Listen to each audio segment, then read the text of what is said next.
Bonjour mes frères et sœurs en Christ, que notre Dieu vous fortifie et vous accorde une pleine espérance en ces temps de la fin. Oui, il est important de réaliser que nous sommes dans le temps de la fin et que nous devons, comment dirais-je, persévérer dans la prière, dans l'œuvre du Seigneur et aussi endurer patiemment les afflictions que Dieu nous impose. Beaucoup d'enfants de Dieu sont exposés à de nombreuses épreuves dans le monde entier. Et ce n'est pas facile. Tout le monde trouve cela difficile. Et même moi qui vous parle, je trouve ça très pénible. Mais le Seigneur, dans sa grâce, est ce Dieu qui est notre consolation, notre soutien. Et c'est donc important de garder l'espérance, peu importe ce que nous vivons, peu importe la grandeur de l'épreuve, nous devons garder l'espérance, sachant que notre Dieu est un Dieu qui ne ment pas. Il non peut se repentir, ce qu'il dit ou ce qu'il a dit, il accomplira certainement, mais en son temps. On est ensemble aujourd'hui dans la parole, dans Jérémie, chapitre, non, dans Lamentation de Jérémie, chapitre 3. Comme vous connaissez tous, Jérémie a été un prophète qui a servi Dieu vaillamment, mais dans beaucoup d'afflictions. Il a beaucoup souffert pour le Seigneur. Et justement, c'est pour ça qu'il écrit Lamentation de Jérémie, c'est lamenté à cause de l'affliction de son peuple. On lit quelques extraits, c'est très long, juste pour nous encourager, que nous puissions comprendre que notre chemin par lequel nous passons aujourd'hui n'est pas différent du chemin par lequel sont passés les autres hommes ou les autres femmes de Dieu. Eux aussi, ils ont beaucoup souffert. Donc ici, Jérémie dit ceci, « Je suis l'homme fort qui a vu l'affliction par la verge de sa fureur. Il m'a conduit et fait marcher dans les ténèbres et non dans la lumière. En effet, c'est contre moi qu'il a tout le jour tourné et retourné sa main. Il a fait vieillir ma chair et ma peau. Il a brisé mes os. Il a bâti contre moi. Il m'a environné de venin et de détresse. Il me fait habiter dans les lieux ténébreux, comme ceux qui sont morts depuis longtemps.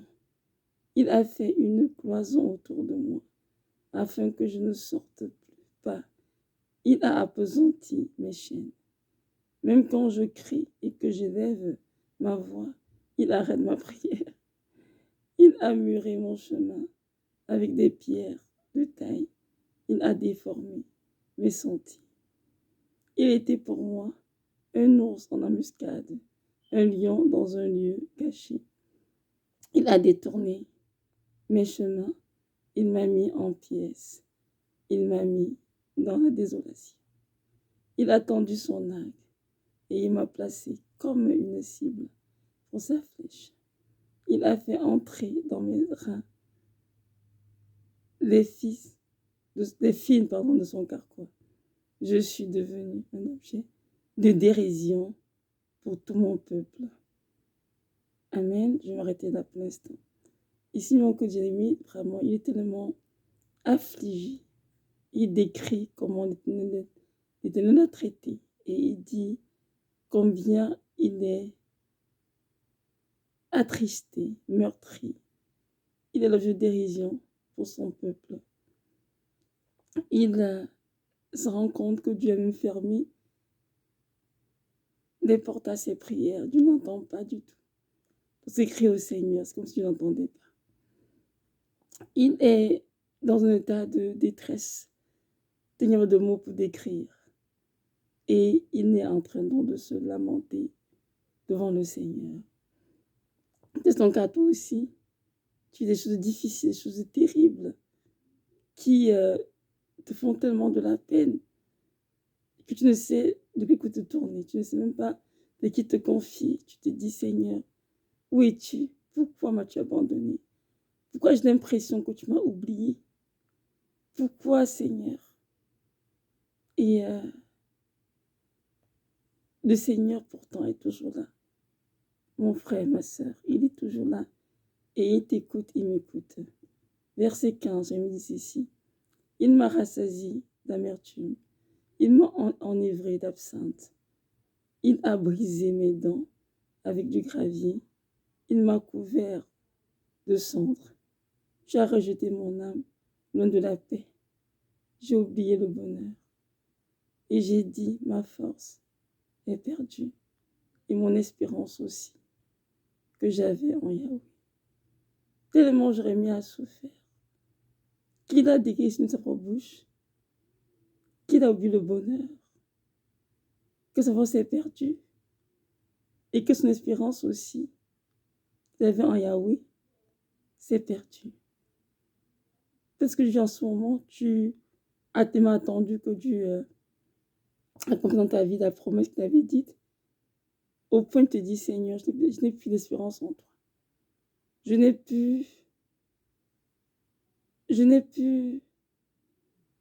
de paix, je sais que le bonheur, Seigneur. Ma vie n'est que souffrance. Ma vie n'est que ténèbres. Et pourtant, tu es le Dieu d'Israël, le Dieu que je sers, le Dieu que j'aime. Et tu es abattu dans ton âme. Tu te regardes ta vie, tu te dis, Seigneur, tout est difficile, tout est très pénible. Et je ne sais pas quoi faire. Jérémie aussi avait la même chose que toi. Et il a même dit ici, dans le de lire, tu as plus d'espérance en Yeshua. Quand nous continuons plus loin, Jérémie dit ceci. Je vais le lire, c'est parti du verset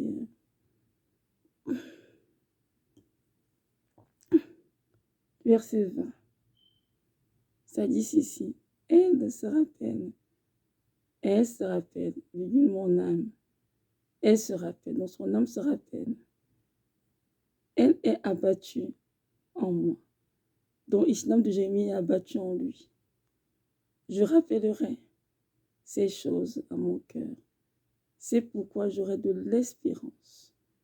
Car les bontés de Yahweh ne sont pas à leur terme. Et ses compassions ne sont pas épuisées. Elles se renouvellent chaque matin. Grande est ta fidélité. Yahweh est ma portion, dit mon âme. C'est pourquoi j'espère en lui. Yahweh est bon pour ceux qui espèrent en lui, pour l'âme qui le cherche. Il est bon d'attendre en silence. Délivrance de Yahweh. Amen. Vous voyez ici, Jérémie nous fait part de son affliction, de sa détresse, de son amertume, de son manque d'espérance. Mais plus loin, dans le même chapitre, il dit, lorsque mon âme pense à ces choses, elle est vêtue dedans de moi. Mais voici ce que je choisis de passer à mon cœur, de dire des choses sur lesquelles je dois m'appuyer d'espérance. Alors, il dit donc ceci.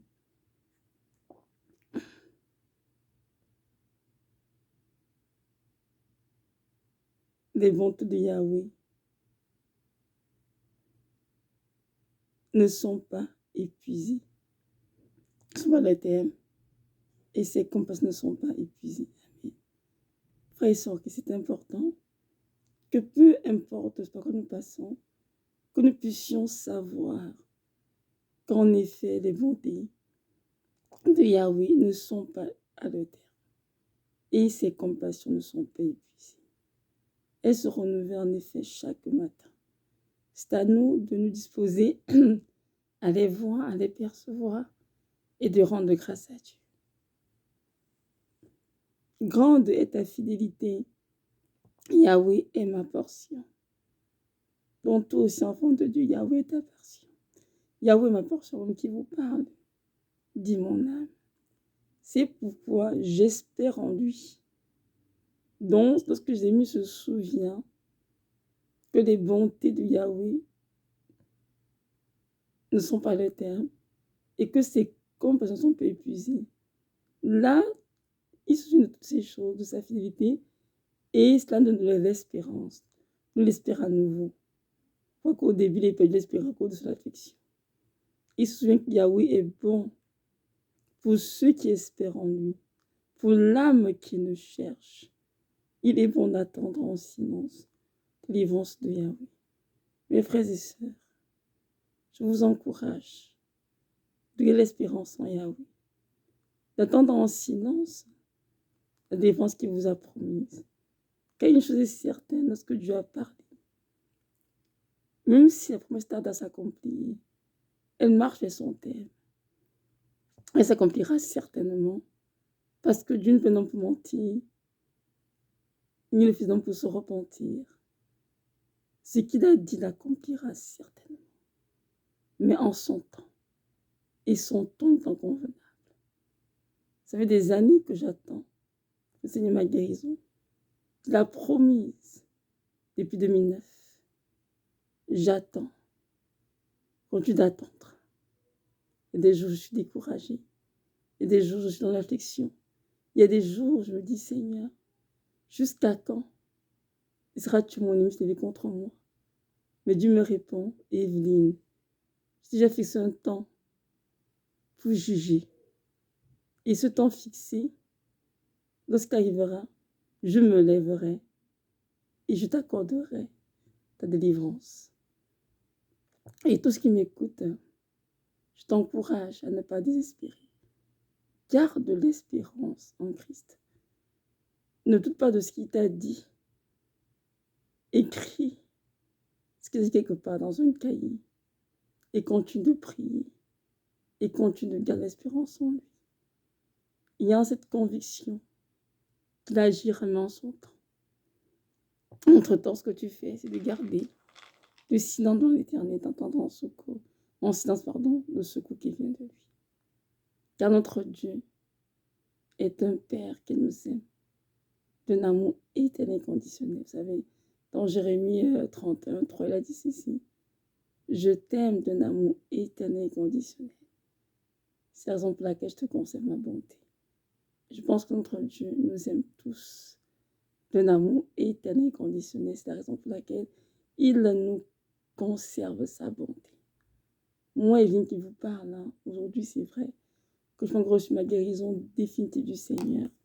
Mais Dieu m'a guéri à plusieurs reprises de plusieurs maux qui étaient hors du contrôle des médecins.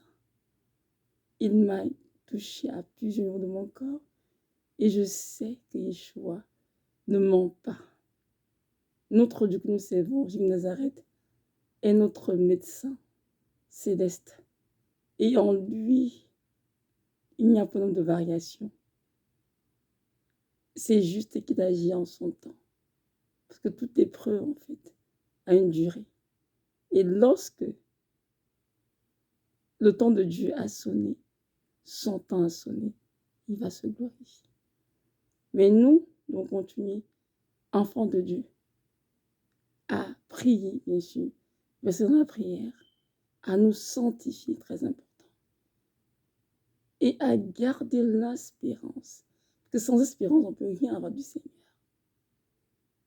Garder l'espérance, c'est pour avoir la foi que Dieu fera certainement ce qu'il a déclaré. Mais en son temps, ça peut prendre 15 ans, 20 ans, 10 ans, 30 ans, peu importe. Nous devons attendre patiemment et en silence le secours qui est notre Dieu.